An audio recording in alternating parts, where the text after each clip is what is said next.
Cassie has creases in her cheeks. They are wrinkled like fingers that have spent too long in the bath. Cassie had a leak. She had a tearaway tear duct that was responsible for the flood. Her clothes were soaked through. They stuck to her skin like a wetsuit.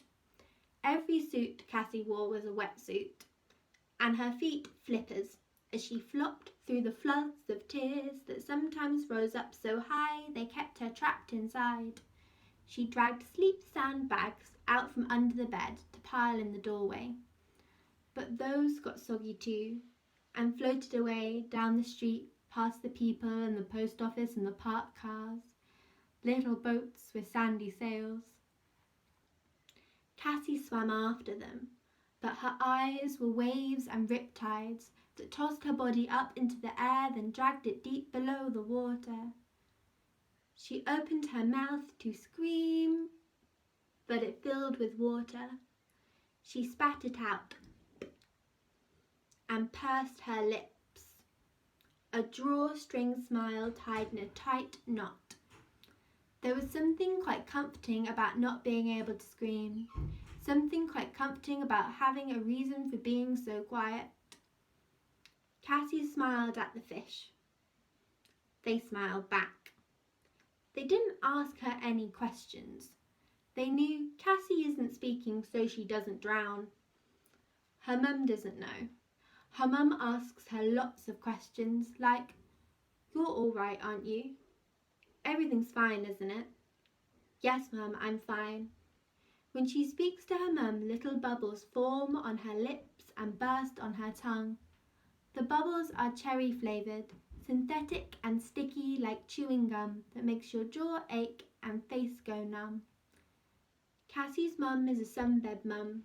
She lies in the sand, staring at the sun. She never notices the ocean or the waves that lick around her daughter's feet. She doesn't understand why Cassie keeps floating away. She doesn't see that Cassie has built a matchstick house, her eyes propped open like a cat flap. Rain batters the cat flap flap. Water hits the welcome mat.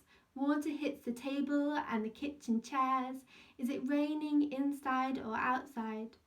Is the ceiling of plaster or the ceiling of stars leaking? Cassie props the corner of her smile up with matchsticks, a sturdy smile secured in place. She smiles while she's sleeping and while she's weeping and while she's meeting new people. They tell her, "Cassie, your smile is ever so pretty." They say Cassie is always smiling. The problem with matchsticks is they sometimes get hot and burn her top and bottom lip and eyelids, so little holes form in her skin.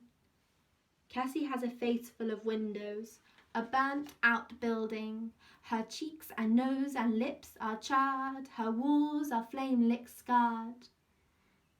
Cassie grabs the sticks again and shoves them in her eyes and lips again and smiles again. But her flesh is heavy now, not so eager to stand to attention. It bends and snaps the sticks.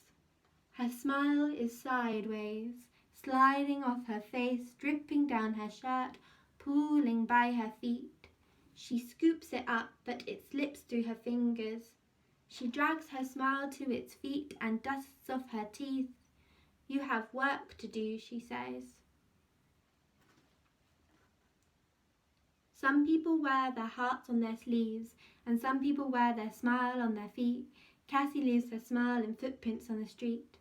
Commuters power down those same streets with their tight ties and neat crisp pleats.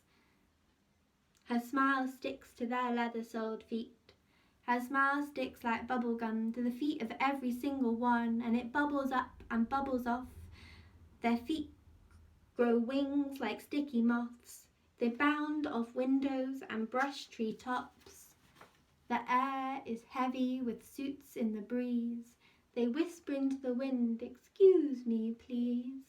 I've got an 8 o'clock meeting I've got to make, and I seem to be flying, and flying makes you late." The suits are used to busying, not billowing, not windswept wondering. Cassie looks up into the grey sky, sees the rain carrying briefcases and the clouds in a tie, and she wonders for a moment, and she wishes for a moment that she could be that high. But she can't catch a ride on her own smile kite. When a girl's made of weather, she just don't feel right.